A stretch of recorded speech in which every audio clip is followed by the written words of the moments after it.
you like tea? Well, sometimes. Who made you not like Because tea? when we grew up, because we couldn't afford formula, my mom used to mix mint tea. You didn't know?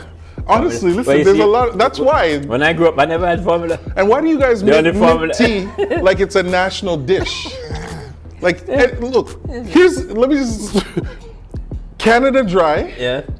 mint tea, Yes. and Excelsius crackers. Yes, yes. Jamaica acts like that's the only type of food. Because excess crackers nice with tea, man. Not if you don't have anything to And you drink know what? with What it. I don't like it. Put butter on it. I don't like. What do you mean butter. you don't like it with butter? That's No, the only way you no, can no, swallow no, it. no, no, no. I have Right. literally seen almost 2.6 million Jamaicans. Look what happened. They're not so. If you try to drink the Excelsius or eat the Excelsius cracker without something, this is what they all do.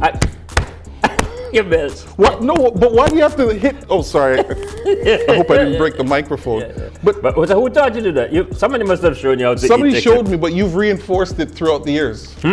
Like how many times have we been in meetings at church? Yeah. And you're like searching, not even searching for the lamb that takes away the sins of the world, but searching for peppermint tea. Yeah, because it's good. What are you drinking there? This is, listen to this. I want you to deliver some of your Jamaican This- and Caribbean friends. This tea here is a mixture of chai Aye. and Spell it. C. Forget it, I'll do it for you. CHAI. Oh, chai. Okay. Oh yeah, that's it. That's the same word. Chai and And cinnamon. cinnamon spice. And spice. Yeah. Listen, we have And it's tea. nice. And you were the one who set that example for me to You drink. know. But thank you. I just want you to put a little bit of sugar in it. No, your black sugar. tea. See, that's the thing now. I grew up drinking black tea. In other words, no milk. Why? Because I can't afford it. No, that's not why. Again, these are like some of the traditions Yeah, but you see, that some of your people heroes, use the heroes condensed- in your life. Condensed milk. No, I have. Oh, you see, I have some condensed milk heroes. Oh yeah, man. But they used to make things like cornmeal porridge. Oh yeah, man. You know when cornmeal porridge is good? When you let it sit for like a minute and there's like a layer of paste. yes. So you have to like use the spoon Yes. to cut it. Yes. I didn't like that. I like that. I didn't like that at all. I love it. But you're not Jamaican, so you don't know what to like. It doesn't matter if I'm Jamaican or not. It's traumatic when you go to sit down to eat something and you have to cut through the film on top of the bowel. And by the way, you know what? I didn't realize it was pronounced bowl until I went to school. Got a mess and bowl. It's a typical. All right, I'm sorry. Yeah, I know, but I don't.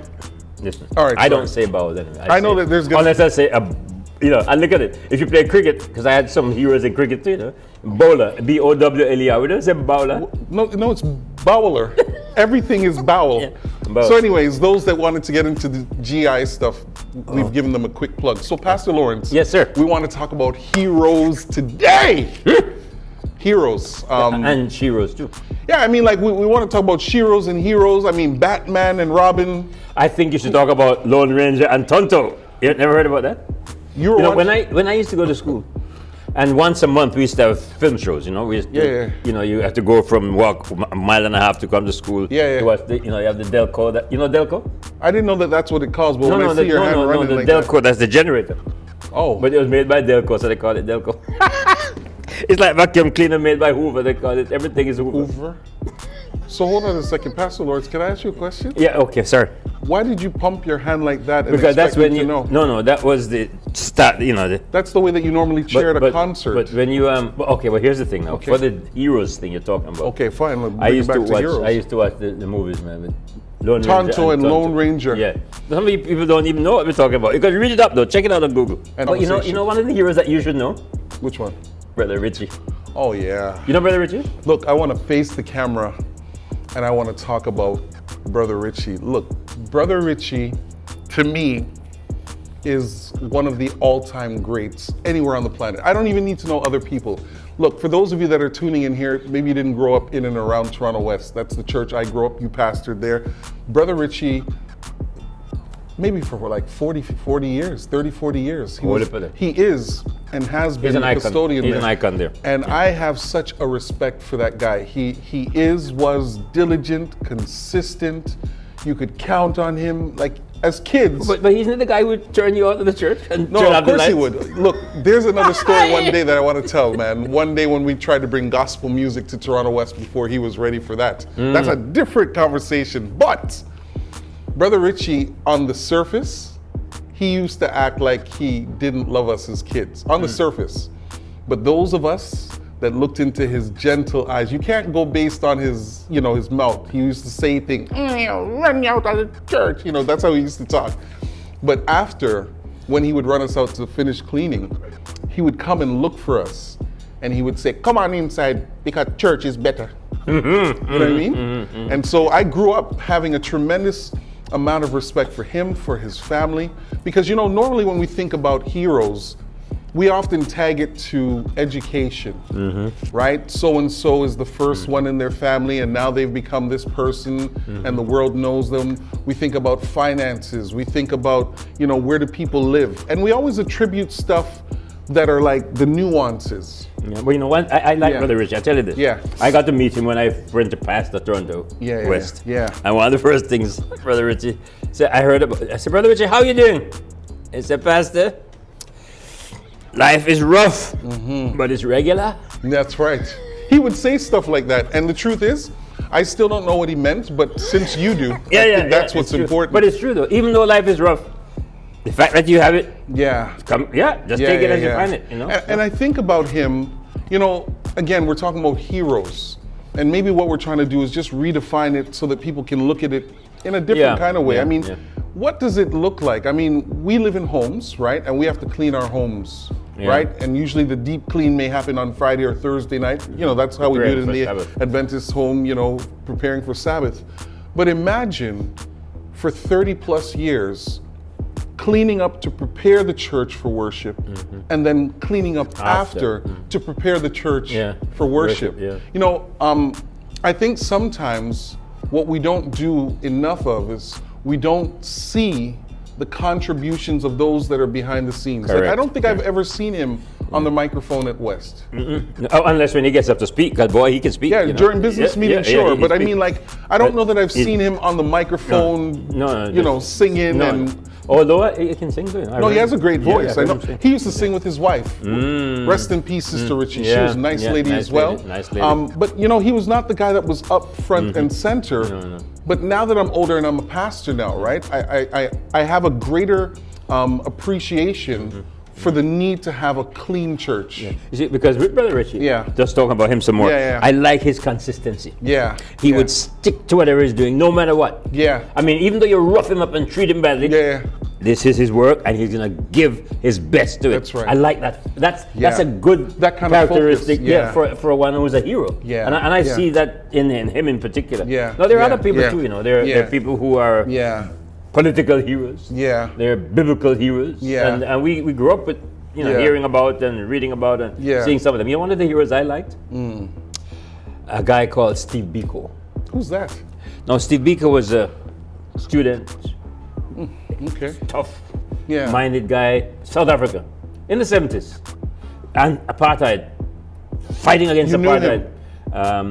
I think I knew him from reading about him. Okay, got it. But, there's a white journalist, Donald Woods, who wrote a book called Biko. I can lend it to you if you want to. Sure, I'd love to. But here's a guy who stood for what he believed, and of course he died, got killed, I would believe, for that. But here are young people who know what is right and will stand for right, even as we say, though the heavens fall. Right? But there's one other person that I think of, and I know I have many big time heroes, but one of the women that I liked, and I still like her, Angela Davis. Oh yeah. She was a tough woman. I like the way she functioned. I like where she stood, even whatever she was going through. And I think sometimes we look at the men only. And we need to look at the women too. There are many of those women, even today, in and out of our churches, who are powerful in what they do, setting right examples for us to follow, and standing up for things that we matter. think, that matter. They're important, and we really should appreciate them for them. Well, you know what? Now that you've spoken of Angela Davis, if I may, and some people may not agree because her life is a little bit controversial, Oprah Winfrey. Now, I'm not so much concerned about the amount of money that she has. She's rich. Well, I know. I understand. And that's why you would appreciate this new style of tea. Oprah, if you're looking at me today, I appreciate you for all the money you have. So just think about it. If you gave me some, I would drink tea with milk. And by the way, why is the bag so high up in the cup? No, this is because I turned it around. Sorry, you're not supposed to be talking about the bag and the tea. I'm sorry, but Oprah Winfrey. Good example, yeah. Oprah Winfrey. Sorry. When you listen to her story, she didn't just walk into the room and get the platform. You know, and I think that's one of the things about heroes, is the ones that I often find myself gravitating towards. They're not necessarily the ones that are born with the gold spoon in their mouth. It's the ones that have had to dig their way down and out and through. The ones who said to themselves, I know that this is what I'm supposed to do, even though you're closing the door on me. And that's powerful, because right now, in front of us is Sidney Poitier, who just died. Oh yeah, rest in peace. And when you think about a man like that, who came up on the rough side of the mountain, so to speak. He couldn't read well, you know, but he had the determination to be an actor, and he was prepared to go for it. I mean, when I read about it, you know, I have a little book I bought years ago about it. But then as I read more and more and more, and even especially since he died, realizing that here's a guy who struggled and struggled in spite of injustices and racial prejudice and so on, but he fought for what and opened the door. And then because I heard Denzel Washington talk about him, you know, as the one who was his hero. I mean, he opened the door for so many black actors in Hollywood, and maybe this is part of what we're talking about today. About what a hero needs to be doing, right? A hero has to open doors for people who may never meet them, whether male or female. Like, celebrate people who have individual accomplishments, right? Because I think that's important. You know, this is what I have done. But the ones that, to me, get the plaque, the ribbon, those are individuals who have paved the way for others and no strings attached. Can I just say this for a minute? Because, you know, sometimes heroes won't help others unless there's something that they'll get in return. But to me, real heroes help people who may not even turn back and say thanks. That's correct.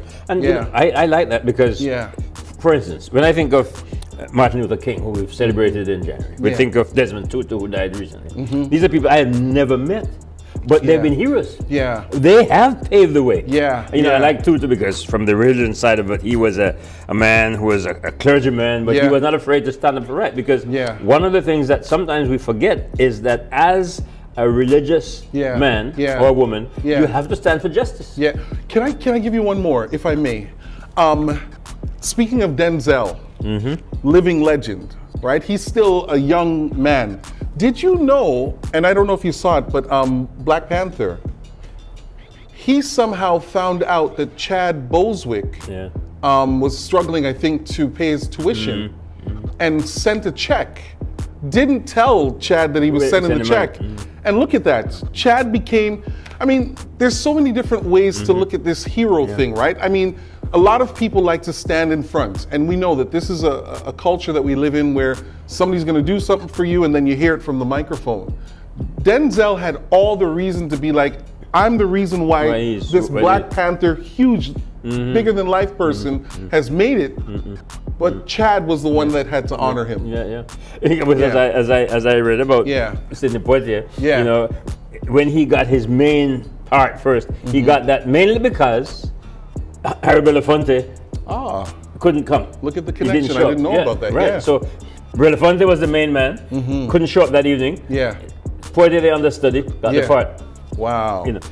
All right. So heroes that you know, I have some biblical heroes too. And I look at them in the Bible and I think, you know, one of my favorites is Moses. That's your favorite? Yes. Okay. I like others, but I think, how did Moses manage?